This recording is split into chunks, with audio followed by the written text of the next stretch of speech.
সে আল্লাহকে ভালোবাসুক, আমার নবীকে ভালোবাসুক, কিসমত চেঞ্জ হয়ে যাবে। যদি ইমানদার হন তাহলে ধৈর্যশীল হতে হবে। কি হতে হবে? ধৈর্যশীল। দেখেন একটা হাদিস মনে পড়লো, আমার নবী পাহাড় দিয়ে যাচ্ছেন, হঠাৎ করে আবু জাহেলের সাথে দেখা। কোন জাহেল? আওয়াজ দেন, কোন জাহেল? উনি কি ভালো মানুষ না অভদ্র মানুষ? অভদ্র মানুষ, অভদ্রতা শুরু করে দিয়েছে। নবীজির সাথে দেখা হয়েছে, নবীজিকে অকথ্য ভাষা গালিগালাজ করছে, নাউজুবিল্লাহ। সুমা মায়াজালা, নবীকে উল্টাপাল্টা কথা বলছে। নবীজি একদম কাফুল লিসান, চুপ করে আছে। সুবহানাল্লাহ, কিচ্ছু বলে না, কিচ্ছু বলছে না। আমাদেরকে যদি কেউ কিছু বলে, দেখা যায় আমরা পাল্টা জবাব দিতে প্রস্তুত থাকি। মনে রাখবে, যারটা সে বলতে বলতে হয়রান হয়ে যাবে, চুপ করে থাকলে আপনি জিতে যাবেন, ঠিক না?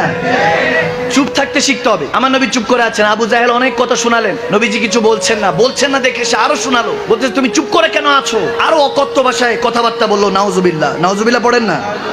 নবীজি কিচ্ছু বললেন না, কিচ্ছু না বলে আস্তে করে মাথাটা নিচু করে চলে গেলেন। এই ঘটনাটা আব্দুল্লাহ বিন জাদান রাদিয়াল্লাহু তাআলা এর মেয়ে পাহাড় থেকে দেখছিল। ওনার কন্যা, ওনার মেয়ে যখন দেখলো, ওই পাহাড়ের অপোজিটে হযরত আমির হামজা রাদিয়াল্লাহু তাআলা শিকার করছিলেন। সুবহানাল্লাহ। আমার নবীজির চাচা, আমার নবীজির কি চাচা, হযরত আমির হামজা। আসাদুর রসুল ডাকা হয়, রসুলের সিংহ ডাকা হয়। সুবহানাল্লাহ বলে। আসাদুল্লাহ, আল্লাহর সিংহ হলো শের খুদা আলী, আর আসাদুর রসুল ছিলেন হযরত আমির হামজা, মদিনাওয়ালার চাচা যান। সুবহানাল্লাহ পড়েন। তো হযরত আমির হামজা শিকার করছে। যখন শিকার করছে, হযরত আব্দুল্লাহ বিন জাদান রাদিয়াল্লাহু তাআলা এর মেয়ে দৌড়ায় গিয়ে হযরত আমির হামজাকে বলতেছেন, কি ব্যাপার, আপনি এখানে শিকার করছেন? ওখানে মুহাম্মদ বিন আব্দুল্লাহ আলাইহিস সালাম, অর্থাৎ আমার নবীর কথা বলছেন, আপনার ভাতিজাকে আবু জাহেল কটূক্তি করলো, অনেক গালমন্দ করলো, এবং যেতে যেতে মাথার মধ্যে একটা লাঠি দিয়ে বাড়িয়েও দিল। নাউজুবিল্লাহ। তারপরে তিনি কিছু বললেন না, এতিম বিধায় তেনার উপর টর্চার হচ্ছে, আপনি কিছুই বলবেন না। এখন চাচা তো যখন রক্তের উপরে আক্রমণ হয়েছে, কোদাল তো বুকের দিকেই টানে, ঠিক না? চাচা তো ভাতিজার ব্যাপারে যখন এরকম শুনেছে, রক্ত টকবক করে উঠলো। হযরত আমির হামজা, শেরে রাসূল, আসাদুর রাসূল, রাসূলের সিংহ, দৌড়ায় গেল। দেখে মক্কার মধ্যে আবু জাহেল গোল মিটিং করতেছে। আবু জাহেলের কাছে গিয়ে এমন ভাবে গিয়ে বলতেছে, এই তুমি কি আমার ভাতিজাকে মুহাম্মদ বিন আব্দুল্লাহকে অনেক উল্টাপাল্টা বলছো? আলাইহিস সালাম কি উল্টাপাল্টা কথা বলছো? সে চুপ করে আছে, দেখতেছে আমির হামজা অনেক রেগে আছে, জানে আমির হামজার সাথে তেরামি করে লাভ নাই। আওয়াজ দেন।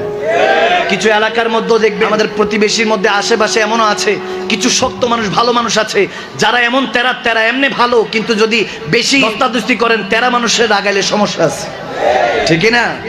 আর সহজ সরল মানুষ একটু তেরা হয়, ঠিক না? সরল মানুষগুলি তেরা হয়, একটু ঘাট তেরা হয়, যেটা বুঝে একটাই বুঝে, ঠিক না? আর ওটা শুনতে চায় না। যখন কি বলতেছে, আবু জাহেল, ওনার নাম ছিল আবুল হেকাম, আমার নবী ডাকছে আবু জাহেল, বড় যখন লকব দিছে সেটাই টাইটেল হয়ে ছিল আবুল হেকাম, হিকমতকারীদের বাদশা, হাকিম, হাকিমদের পিতা বলা হতো। আমার নবী বলে, কিসের তুমি হাকিমের পিতা? তোমার নাম আবু জাহেল, তুমি জাহেলদের পিতা। নবী নাম দিয়ে দিছে, ওইটাই সারা জীবনের জন্য নাম হয়ে গেছে, ঠিক না? আমার নবী যেটা করে সেটাই আল্লাহ পছন্দ করে, ঠিক না? এখন যখন সেই নবীকে কষ্ট দিল, আমির হামজা বলতেছে, আমার ভাতিজাকে তুমি এটা বললা, ইচ্ছা মতো গালি দিয়া ওনার যে ধনুক ছিল, ওই ধনুকের ওটা দিয়ে দিছে আবু জাহেলের মাথায় একটা বাড়ি খাওয়ার পরে এত লোক কাফের সামনে মুশরিকরা কেউ সাহস করে না। আর আমির হামজা তখন কালমা পড়ে না, ভাতিজা হিসাবে ভালোবাসতেছে, ভাতিজা, নবী হিসাবে নয়। আর আমরা তো রেডিমেড মুসলমান উম্মত, আমরা যদি ভালোবাসি, দামটা ইজ্জতটা বাড়িয়ে দিবে কে? এই কথা শুনে আমির হামজা বাড়ি দিয়ে আমার নবীর সাথে দেখা করতে গেলেন। তখন খাদিজাতুল কুবরা উম্মাতুল মুমিনিন তিনি ওখানে ছিলেন, নবীজির ব্যান্ডেজ করতেছেন, মাথার মধ্যে যেহেতু বাড়ি পড়েছে, সুমা মাআযাল্লাহ, আমার নবীজির মাথা মোবারকে বাড়ি পড়েছে। উম্মত, আপনার আমার জন্য আমার নবী কষ্টগুলি করেছেন, ঠিক না? ঠিক না?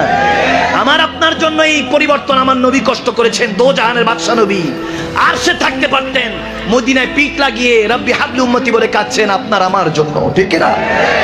ভাইয়ের আমার, বাবার আমার, যখন হযরত আমির হামজা হাদিসে এসেছে, যখন ঘরে গেলেন, দেখেন নবীজির মা খাদিজাতুল কুবরা ব্যান্ডেজ করছে। নবীজি আমির হামজাকে দেখে, চাচা জানকে দেখে ভাতিজার মনে কষ্ট আসলো, নবীজির মনে কষ্ট আসলো। আমার নবীজি আমির হামজাকে জড়িয়ে ধরলেন, আমির হামজাও কাঁদছে, আমার নবীও কাঁদছে। কি প্রেমময় মুহূর্ত।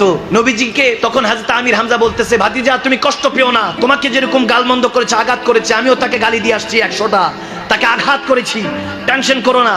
তখন আমার নবী বলতেছে, আমি এখানে শান্তি পাবো না, আপনি যদি আমার আল্লাহর কালমাটা পড়ে নেন, ওখানে আমি শান্তি পাবো।